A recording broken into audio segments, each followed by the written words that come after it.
find ways to grow the money, grow the communities. I mean, as a business accelerator, come on now, back it up, back it up.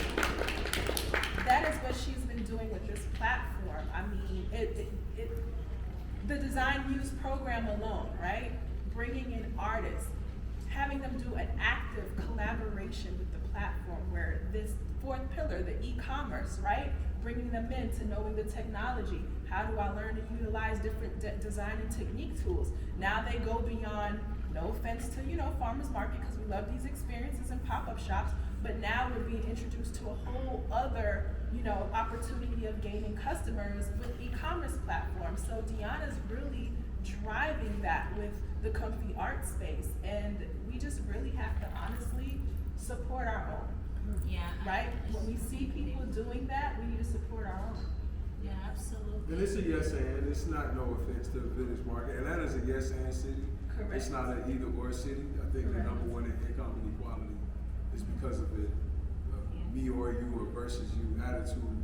And it's a balance of Atlanta's a real giving city, but sometimes we give too much. And so it's that balance, what I'm saying, that we gotta create.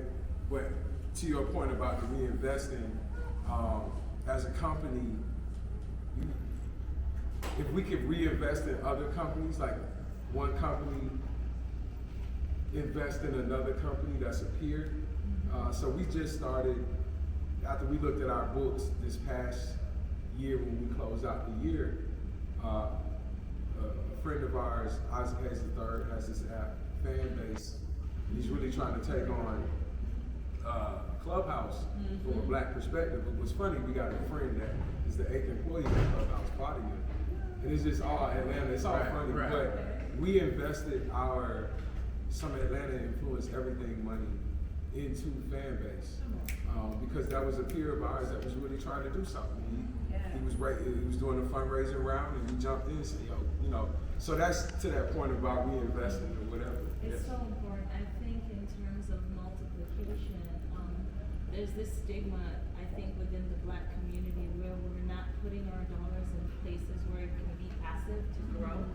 I think financial literacy is extremely important to be able to empower yourself and others in terms of financial budgeting and structures, putting yourself in situations or putting your money in situations where it multiplies while you sleep is imperative. So we're talking stocks, bonds, BTSAX. Are you in Acorns? Do you have cryptocurrency? If you're not one to take such big risks, maybe you're investing in businesses that you know have potential to grow. That's another point to where Kenya was bringing it to reinvest in ourselves and see the whole community thrive and flourish. Or maybe you take an opportunity to invest or some seed money, say for example in Google or Amazon. That for a fact today, we know in June, July time frame, it'll be 20 to 1 in terms of shares. What are you doing about that? Where are you putting your money? Is it a sunk cost? Is it a space where it will multiply? And when it does multiply, now you're called because now you're a steward of so much more than you started with to bless other people around you. So that's how I think about budgeting, right? So I'm always thinking, okay, so if I put it here, what is the return on that investment versus putting it here? And what does that look like for the next person that pays it forward? Oh my goodness. Yeah.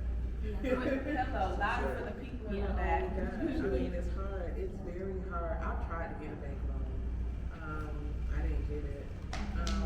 It's very, very hard. But capital is very, very important, in business. But the capital is important too because the first thing the bank said to me was, well, what collateral do you have? Well, you didn't give me the loan for the house. So if I had the house, I could have had the collateral to get the business loan. But see, that's a whole nother thing. So many of us are not homeowners, or we don't have, a property or something to have collateral, or this bank to give a ridiculous reason for why they don't want to give us money. You don't want to give me money because I'm a short, bald-headed black girl. That's why you don't want to give me money. You're afraid that I'm going to go out here and be great, and that is a risk to you. just say that. So in order for us to be great, we have no choice but to pour into each other because our counterparts are not willing to do so. Just simply not. And I think the we all we got statement, just to add, like, I want everybody to stay on the upside of that.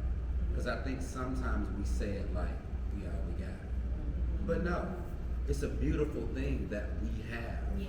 each other. Very Yeah. So powerful. that statement isn't a statement of like finite desperation, like, well, if we gotta work together, this is what we gonna do. Like, I think it's a beautiful thing that Atlanta influences everything, invested in fan base. Like, I think that's fucking fabulous. You know what I mean? So in us being able to say, we got this. You know what I mean? Like I want us to embody what that means from a grand scale, because our counterparts, when they say that, they say it with bravado. We don't need to go nowhere else. We got this. This conversation don't have to leave this room. Right. But with us, it's kind of like, well, can we? Will we? No, this is where we are.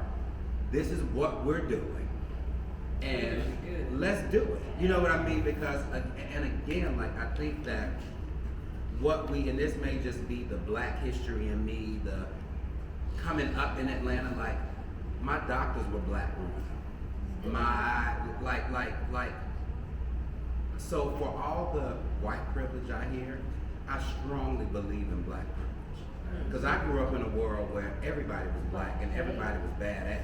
So I'm standing next to white people that are saying, oh, not even just that, but I'm standing next to people that when they speak about their experience on a grand level, we're exchanging stories.